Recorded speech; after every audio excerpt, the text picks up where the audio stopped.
जानेंगे secondary TB के बारे में। सेकेंडरी टीबी क्या है? देखिए, रीएक्टिवेशन ऑफ प्राइमरी इन्फेक्शन और प्राइमरी टीबी, यानी अगर पहले आप टीबी इन्फेक्शन के एक्सपोजर में आए हैं और वो लेटेंट फेज में है, यानी उसने कोई सिम्टम्स कॉज नहीं करे हैं, तो एडल्ट एज में वो इन्फेक्शन क्या हो जाता है, एक्टिव हो जाता है और आपको ट्यूबरकुलोसिस की कंडीशन होती है। तो देखिए, सेकेंडरी टीबी क्या होता है, जिसे हम एडल्ट टीबी भी बोलते हैं।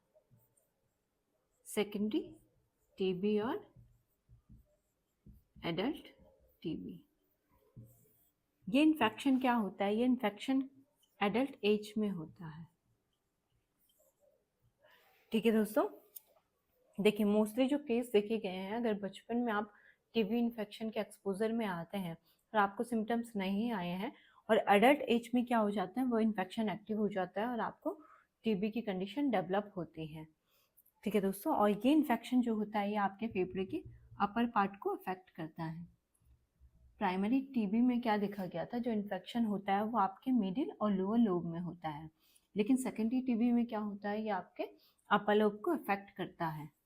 तो इन्फेक्शन आपके अपर लोब में होता है। अब इसमें होता क्या है, देखिए ये जो बैक्टीरिया हो जाता है ये लेटेंट फेज में आपके फेफड़ों में रहता है।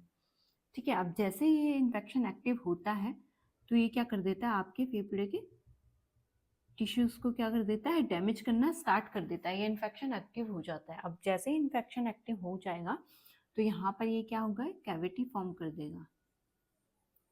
अब इसमें क्या होता है, देखिए पहले इन्फेक्शन होता है, इन्फेक्शन एक्टिव हो जाता है, वो इन्फ्लामेशन को कॉज करता है। देखिए इन्फेक्शन ने इन्फ्लामेशन को कॉज करा है। अब इन्फ्लामेशन की वजह से क्या होता है, जो भी टिश्यू होते हैं वो डेड हो जाते हैं। यहाँ पर क्या हो जाता है, नेक्रोसिस हो जाता है, जिसे हम कैशियस नेक्रोसिस भी बोलते हैं। कैशियस नेक्रोसिस क्या होता है, देखिए कैशियस मतलब होता है चीज लाइक, जैसे चीज होती है व्हाइट कलर की, वैसा क्या हो जाता है, व्हाइट कलर की यहाँ पे कैविटी फॉर्म हो जाती है, जिसे हम बोलते हैं कैशियस नेक्रोसिस। तो इस इन्फेक्शन में कैविटेशन भी होती है, कैविटेशन भी होती है जो चीज लाइक होती है।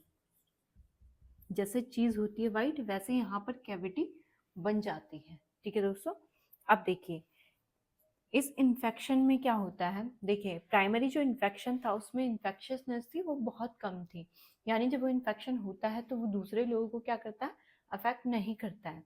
लेकिन ये जो इन्फेक्शन है होता है ये हाईली इन्फेक्शियस होता है। हाईली इन्फेक्शियस यानी ये स्प्रेड बहुत जल्दी से होता है। अगर कोई एडल्ट टीबी किसी को हुआ है, ठीक है दोस्तों, और कोई अगर दूसरा पर्सन वहां पर आ गया है तो इसकी इन्फेक्शियसनेस बहुत ज़्यादा होती है, ये बहुत जल्दी दूसरे इंसान को इन्फेक्टिव कर लेता है। इसमें जो स्पुटम अगर हम स्वैब के लिए लेंगे तो वो भी क्या है, पॉजिटिव आता है। प्राइमरी टीबी में क्या हो रहा था, जो हम स्पुटम ले रहे थे, जो स्वैब हम ले रहे थे वो क्या था, नेगेटिव आ रहा था। ठीक है दोस्तों, लेकिन इसमें क्या होता है, जो स्पुटम हम लेते हैं वो भी क्या आ जाता है, पॉजिटिव आता है। क्यों पॉजिटिव आता है, क्योंकि इसमें इन्फेक्शन जो होता है वो एक्टिव रहता है, इन्फेक्शियसनेस बहुत ज़्यादा रहती है, तो जब हम टेस्ट करते हैं तो वो क्या होता है, पॉजिटिव आता है।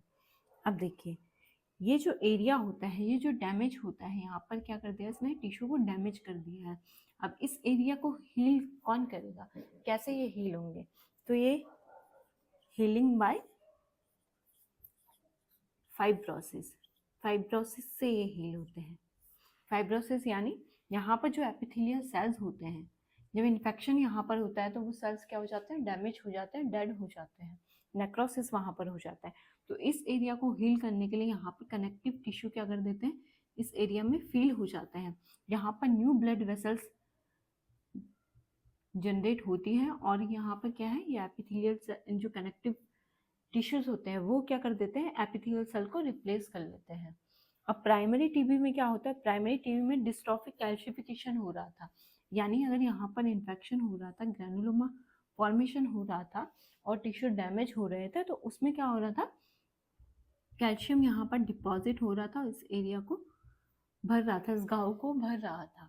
लेकिन सेकेंडरी टीबी में क्या हो जाता है, यहाँ पर कनेक्टिव टिश्यू इस एरिया को हील कर देते हैं। तो फाइब्रोसिस से ये जो लेशन है ये भर जाता है। ठीक है दोस्तों, अब देखिए जब टीबी इन्फेक्शन होता है, ये आपका सेकेंडरी टीबी है, जब टीबी इन्फेक्शन होता है तो उसमें क्या होता है, आपके फेफड़े में बहुत से घाव हो जाते हैं जिन्हें हम लेशन बोलते हैं। अब वो घाव कौन से होते हैं, देखिए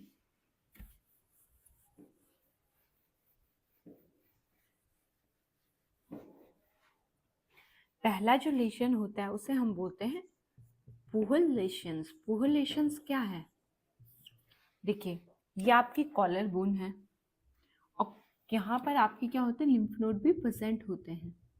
तो जब ये इन्फेक्शन आपके लिम्फ नोड के, ये क्लेविकल जो बोन है, कॉलर बोन जिसे हम बोलते हैं, इस बोन के ऊपर जब ये इन्फेक्शन चला गया है और इसने आपके ये जो बोन के ऊपर जो लिम्फ नोड है इसे इन्वॉल्व कर दिया है, तो उस कंडीशन को हम पुअर लेशन बोलते हैं। यानी लेशन क्लेविकल बोन से ऊपर है, ये जो बोन है इसे हम क्लेविकल बोलते हैं।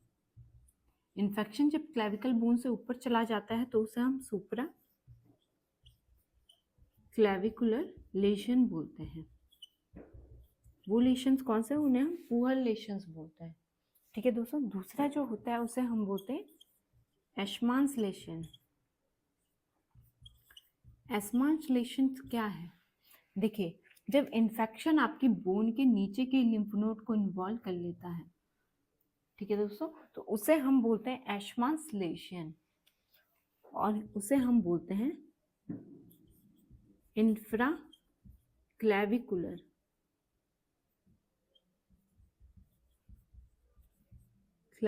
लेशन। इंफ्रा यानी क्लेविकल बोन से नीचे के जो लिम्फ नोड है, वो एरिया है, वो इन्फेक्शन के अंडर आ जाता है। ठीक है दोस्तों, यानी यहाँ पर इन्फेक्शन फैल गया है, उसे हम बोलते हैं एशमांस लेशन।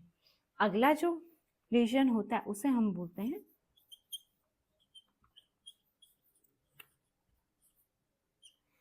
रास्मुसेंस एन्यूरिज्म। रास्मुसेंस एन्यूरिज्म क्या है, देखिए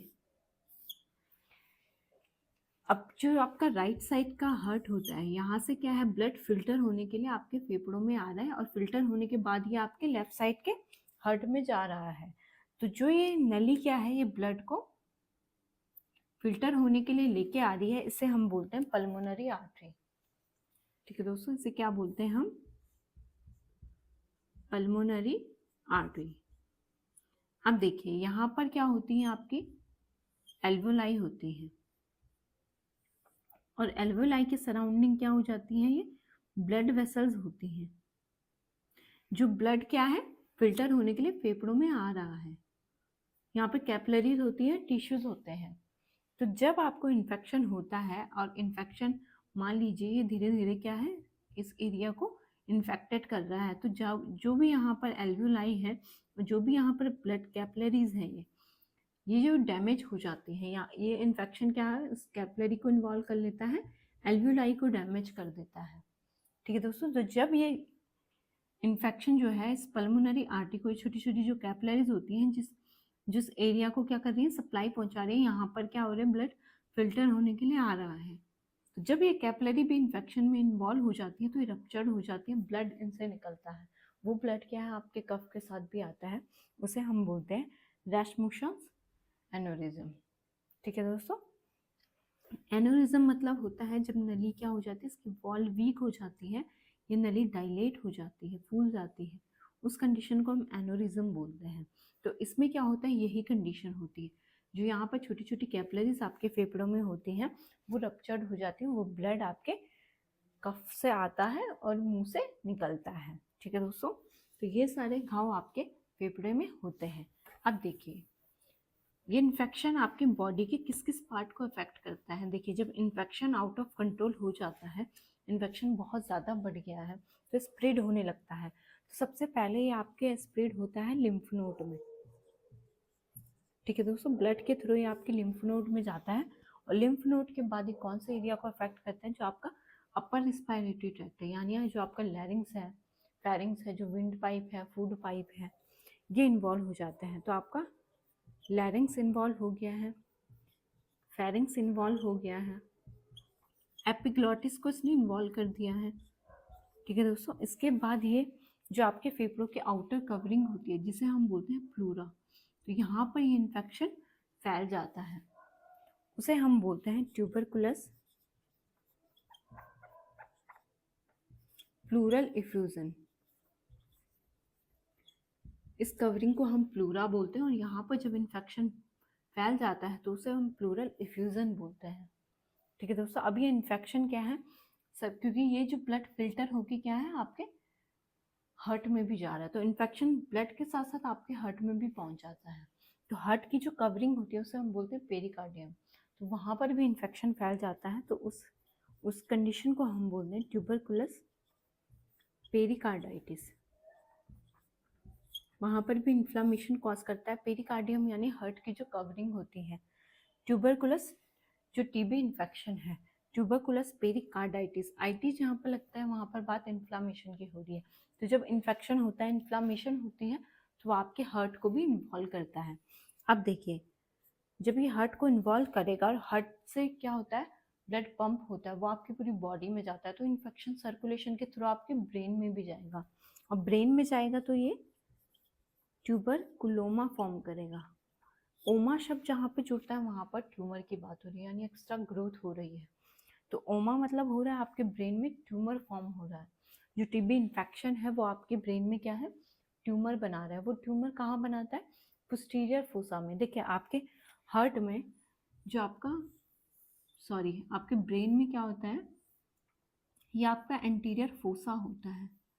एंटीरियर फोसा यानी आपके ब्रेन का जो आगे का पार्ट है, मिडिल पार्ट होता है, उसे हम मिडल फोसा बोलते हैं। ठीक है दोस्तों। और एक होता है पोस्टीरियर फोसा। पोस्टीरियर फोसा यानी आपके जो सर के पीछे का पार्ट है। ठीक है। तो यहाँ पर क्या हो जाता है, आपका ट्यूमर फॉर्म हो जाता है, उसे हम बोलते हैं ट्यूबरकुलोमा, जो आपके ब्रेन में होता है। अब देखिए, ये इन्फेक्शन आपके जेनाइटल में भी जाता है। जेनाइटल में जाएगा तो उसे जेनाइटल टीबी बोलते हैं, और ये इन्फेक्शन आपके यूरेटर को भी इन्वॉल्व करेगा। यूरेटर क्या होता है, देखिए ये आपकी किडनी है, यहाँ से जो ये नली निकल रही है, जो यूरिन को कहाँ लेके जा रही है, ब्लैडर में लेके जा रही है। ये आपका ब्लैडर है।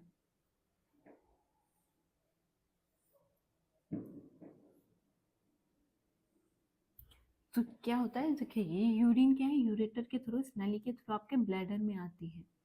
तो जब ये यूरेटर में भी इन्फेक्शन फैल जाता है, तो जो यूरेटर का ओरिफाइस है जहाँ से ये नली जनरेट हो रही है, यहाँ पर क्या हो जाता है, इस शेप में, जैसे गोल्फ होता है, गोल्फ गोल्फ आपने खेला होगा, खेला नहीं होगा तो देखा ज़रूर होगा।